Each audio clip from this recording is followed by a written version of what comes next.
কোরআন Bible শেষ হয়ে যাবে। আল্লাহর অংশ তিনি। যারা এই মূর্খ মুখ্যমন্ত্রী না, ইনি তো মূর্খমন্ত্রী, ইনি তো মূর্খমন্ত্রী। আর এই মূর্খমন্ত্রীর বোন যাকে বলি আমরা রাজন্না হালদার, তিনার ভাই যারা মূর্খ, পৃথিবী পশ্চিমবঙ্গের মাটিতে কেবলমাত্র চৌর্যবৃত্তি ছাড়া তাদের আর কোনো কাজ নেই। আর আজকে যখন দেখছে তাদের পায়ের তলা থেকে পুরো মাটি সরে গেছে, তখন তারা কি করছেন? ধর্ম, হিন্দু, মুসলিম, সাধু, সন্ত, আপনার ধর্মগ্রন্থ এইসব আপনি রাজনীতি করছেন, রাজনীতি করুন, ক্ষমতায় থাকুন, তাই বলে আপনি ধর্মকে এভাবে অপমান করতে পারেন না। এই রাইট আপনাকে কেউ দেয়নি। না এই রাইট আপনাকে সংবিধান দিয়েছে, না এই রাইট আপনাকে আপনার ধর্মগ্রন্থ দিয়েছে। তিনি যে কথাটি বলেছেন, এটা মুখ্যমন্ত্রী হয়ে তিনি একটা রাজ্যের সর্বোচ্চ পদে বসে আছেন, তিনার মুখ থেকে এইরকম একটা ফজুল কথাবার্তা, জাহিলি কথাবার্তা আমরা পশ্চিমবঙ্গবাসী হিসাবে কখনো আশা করিনি। কারণ আমি রেফারেন্স দিয়ে বলতে চাই, তিনি যে বলছেন যে মহাভারত শেষ হয়ে যাবে, কোরআন শেষ হয়ে যাবে, আজকে আপনার বাইবেল শেষ হয়ে যাবে, কিন্তু তিনার কাহিনী শেষ হবে না। এইরকম একটা ফুজুল কথাবার্তা, এত জাহিলি কথাবার্তা তেনার কাছ থেকে আশা করিনি। তিনি এটা যে বলেছেন, তিনি যে ধর্মে বিশ্বাস করেন, মুসলিম ধর্ম যে বিশ্বাস করে এবং বাইবেল ধর্মে যারা খ্রিস্টান বিশ্বাস করে, সম্পূর্ণ তাদের বিরুদ্ধে। কারণ আমি আপনাকে বলি, ইসলাম ধর্মে আপনি যাবেন, আয়াত নাম্বার সূরা নাম্বার 112, আয়াত নাম্বার 1 থেকে 4 কি বলছে? কুলহু আল্লাহ আহাদ, সে আল্লাহ ওয়ান অ্যান্ড অনলি, আল্লাহ বলুন, ঈশ্বর বলুন, একজন। আল্লাহুস সামাদ, তিনি ইটারনাল এবং সত্য, তিনি চিরন্তন এবং সত্য। লাম ইয়ালিদ ওয়া লাম ইউলাদ, তিনি কাউকে জন্ম দেননি, তাকেও কেউ জন্ম দেয়নি। ওয়ালাম ইয়াকুল্লাহু কুফুয়ান আহাদ, সবাই তার মুখাপেক্ষী, কেউ তার মুখাপেক্ষী নয়। সেম জিনিস কি বলছে হিন্দুদের? ছান্দোগিয়া উপনিষদ, চ্যাপ্টার নাম্বার 6, আপনার সেকশন নাম্বার 2, ভার্স নাম্বার 1 কি বলছে? ইক্কামে বিদিত্তাম, সে God one and only without second. আপনার শ্বেতাশ্বেতার উপনিষদে কী বলছে? Chapter number 6, verse number 9, chapter number Shvetashvatara Upanishad, chapter number 4, verse number 19। Same জিনিস কি বলছে? আপনার Yajurveda, chapter number 32, verse number 3, same জিনিস বলছে। তাহলে আজকে তিনি যেই ধর্মে বিশ্বাস করেন সেই ধর্মের এগেনস্টে কথা বলছেন। আজকে ইসলাম ধর্ম যারা বিশ্বাস করে তাদের বিরুদ্ধে কথা বলছেন। মুসলিমদের যে ভাবাবেগে যে আঘাত করছেন, হিন্দুদের ভাবাবেগে আঘাত করছেন। বিষয়টা হচ্ছে, আজকে যেই সব পশ্চিমবঙ্গের মৌলবি সাহেব যারা আছেন, যারা ইসলাম ধর্মে বিশ্বাস করেন, যারা তৃণমূলকে অন্ধভক্ত হিসাবে সাপোর্ট করেন, সেই সব মৌলানা সাহেব, সেই সব ধর্মগুরু মানুষ, সেই সব ধর্মভীরু মানুষ, সে হোক হিন্দু, সে হোক মুসলিম, সে হোক খ্রিস্টান, আজকে at the day of final judgement, আখেরাতের দিন, আজকে আপনি মাথায় টুপি দিয়ে আছেন, আর তিনি এই আজকে মুখ্যমন্ত্রীর দেওয়া সেই আপনার আর কি যেন ভাতা যেটা দিচ্ছে আর কি ইমামদের আর মসজিদ এর জন্য, এই একটা ইমাম ভাতার জন্য যে আপনার চিরন্তন সত্য তার এগেনস্টে কথা বলছে, আর আপনারা চুপ করে থাকছেন। At the day of final judgement, আখেরাতের দিনের জন্য আপনাকে প্রশ্ন করা হবে, আপনি কি উত্তরটা দেবেন? একমাত্র 1000 টাকার জন্য আর 1500 টাকার জন্য, 2000 টাকার জন্য আপনি মুখ বন্ধ করে রাখছেন, এত বড় তিনি কথা বলছেন। আজকে তৃণমূলের, জানি না তিনি কোন পদে আছেন, রাজন্না হালদার, তিনি কি বলছেন? তিনি বলছেন দেবাংশু হচ্ছে আল্লাহর অংশ, নাউজুবিল্লাহ। এ কথা তিনি কোথা থেকে পান? এরা এই সব আমাদের মাননীয় মুখ্যমন্ত্রী, তিনাকে সম্মান জানিয়ে বলছি, দেবাংশু মহাদেবের অংশ, রামের অংশ, কি যিশুর অংশ? আমি সেই জিনিসটাই বলতে চাইছি। তিনি যে বলছেন আল্লাহর অংশ, কে বললেন? রাজন্না হালদার দেবাংশকে নিয়ে বলছেন তিনি হচ্ছেন আল্লাহর অংশ, তিনি হচ্ছেন হিন্দু ধর্ম যে আপনার মহাভারতের অংশ, আরও যেন মহাদেবের অংশ। এইটা মূর্খ ইডিয়েটিক কথাবার্তা ছাড়া আর কিছুই নয়।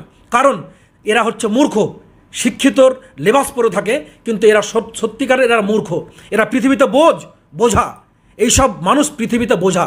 আমরা বলতে চাই, একটু আগে যে আমি রেফারেন্সগুলো দিলাম, শ্বেতার উপনিষদ, আপনার ইয়াজুর্বেদ, আপনার উপনিষদ, আজকে কোরআন শরীফের সূরা ইখলাস, সূরা নাম্বার 112, আয়াত নাম্বার 1 থেকে 4, যেটা একটু আগে আমি বললাম, তিনারা আমাদের মাননীয় মুখ্যমন্ত্রী এবং আপনার আমাদের রাজন্না হালদার যে কথাগুলি বলেছেন, সম্পূর্ণ কমপ্লিটলি এগেনস্ট আপনার বেদ, উপনিষদ, ইয়াজুর্বেদ এবং কোরআন শরীফ এবং অফকোর্স বাইবেল।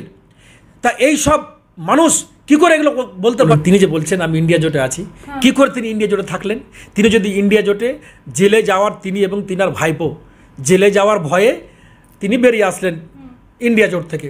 এবার আজকে তিনি পশ্চিমবঙ্গের মাটিতে কি বলছেন, ভোট নেওয়ার জন্য যে আমি ইন্ডিয়া জোটে আছি। আপনি যদি ইন্ডিয়া জোটেই থাকবেন তাহলে ইন্ডিয়া জোটের যে প্রার্থী দিয়েছে ইন্ডিয়া জোট পশ্চিমবঙ্গের মাটিতে 13 জন প্রার্থী, সেই 13 জন প্রার্থীর বিরুদ্ধে আপনি প্রার্থী কেন দিলেন?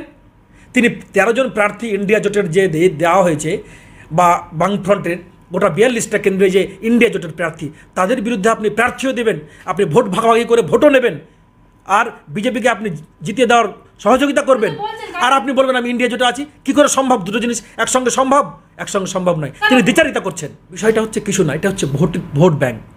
ভোট এই সব কথাবার্তা বলে দুটো কমিউনিটি, স্পেশালি যে দুটো কমিউনিটির ভোট এই পশ্চিমবঙ্গের মাটিতে, এটা হিন্দু ধর্ম, এটা হচ্ছে মুসলিম ধর্ম, দুটো একটা পক্ষে এইভাবে কথা বলে একটা পক্ষকে খুশি করে তার ভোটটাকে নিয়ে নেওয়া, এই হচ্ছে তাদের পলিসি।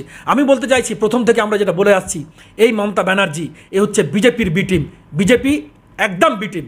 সেটা এই যে কথাগুলো বলেছে এটা হচ্ছে তারই প্রমাণ। কারণ তিনি কি বলতে চাইছেন, আরএসএস কি বলছে, আরএসএস ভালো, বিজেপি আপনার বিজেপি ভালো, আগের বিজেপি ভালো, এখনকার বিজেপি খারাপ, মানে বাজপেয়ীর যে বিজেপি ভালো আর নরেন্দ্র মোদীর বিজেপি খারাপ।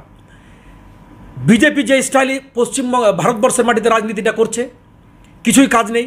যেটা মেন সমস্যা বেকারত্ব, ভুকমারি, আমিন হাঙ্গার স্ট্রাইকে আজকে ভারতবর্ষের স্থান কোথায়? 111 নম্বরে। আজকে ভারতবর্ষের অর্থনীতি কোথায়? তলানিতে ঠেকেছে। আজকে ভারতবর্ষের ঋণ কত? আজকে ভারতবর্ষের বেকার সমস্যা। আজকে কৃষকদের ঋণ মুকুব করা হয় না, আজকে আপনার আম্বানি আদানিদের ঋণ মুকুব করা হয়। আজকে কাজের জন্য হাহাকার করছে, মানুষের ইনকাম, সোর্স অফ ইনকাম নেই, সেই দিকে নজর নেই। কেবলমাত্র হিন্দু মুসলিম করে দুটো কমিউনিটিকে আলাদা করে দিয়ে আমরা কী করে ক্ষমতায় থাকবো। তিনি যদি সন্তরা আজকে তিনার কথার পরিপ্রেক্ষিতে, তিনার কথার বিরুদ্ধে আজকে আগামী 24 তারিখে সন্তরা মিছিল করছে কলকাতার মাটিতে। কারণ কেন? তিনি অপবাদ দিয়েছেন, তিনি কটু কথা বলেছেন সেই সন্তদের বিরুদ্ধে, সেই আমাদের ধর্ম যে স্থান, সেই ধর্মস্থানের বিরুদ্ধে তিনি কথা বলেছেন। তাই তো সন্তরা আজকে রাস্তায় নামছেন 24 তারিখে। তো তিনি এটা কেন করলেন? তিনি মুসলিমদের কাছে মুসলিমদের ভোটটা নেওয়ার জন্য তিনি সন্তদের ধর্মস্থানের বিরুদ্ধে কথা বললেন। তা এটা যদি প্রমাণ না হয় যে তিনি রাম রহিমকে আলাদা করেন না, তাহলে এর চাইতে বড় প্রমাণ আর কী আছে? তিনি এটা থেকে এটাই প্রমাণ করেন তিনি রাম রহিমকে আলাদা করে দিতে চান এবং একটা অংশকে তিনি ভোট ক্যাপচার করতে চান। এটাই হচ্ছে তার রাজনীতি। এইরকম রাজনীতিকে যেমন রাজনীতি বিজেপি করে, সেম রাজনীতি পশ্চিমবঙ্গে মমতা ব্যানার্জি করে। এই ধর্মের রাজনীতিকে আমরা ধিক্কার জানাই। সাধারণ পশ্চিমবঙ্গবাসী হিসাবে এই মমতা ব্যানার্জিকে আমরা ধিক্কার জানাই। মুখ্যমন্ত্রী তিনি বলছেন যে রাম বাম সেমের হচ্ছে গদাই মাথায় জোগাই, এই তিনটে দল বাংলা একসঙ্গে কাজ করে উনি অভিযোগ করছেন। দেখুন, পাগলে কিনা বলে ছাগলে কিনা হয়। তিনি যদি ছাগলে কিনা খায়, তিনি যদি বিজেপির কথা বলতেন তাহলে ঠিক হতো। আজকে বাম আর কংগ্রেস কোথায় তিনি একসঙ্গে বিজেপির সঙ্গে বলতে পারেন? কোথায়? শুধু মুখে বললেই হলো? তার প্রমাণটা দিতে হবে। এবং তিনি যে বিজেপির সঙ্গে বিটিএম হিসাবে কাজ করে তার প্রমাণ আপনাকে আমি দিয়ে দিচ্ছি। 1998 সাল রেলমন্ত্রী, আপনার 2004 সাল বিজেপির সঙ্গে অ্যালায়েন্স করে ভোটে লড়া, আপনার 2020 সালেও আপনার তিনি ওই দপ্তরবিহীন মন্ত্রী, বিজেপি সরকারের দপ্তরবিহীন মন্ত্রী। আর কত প্রমাণ চাই?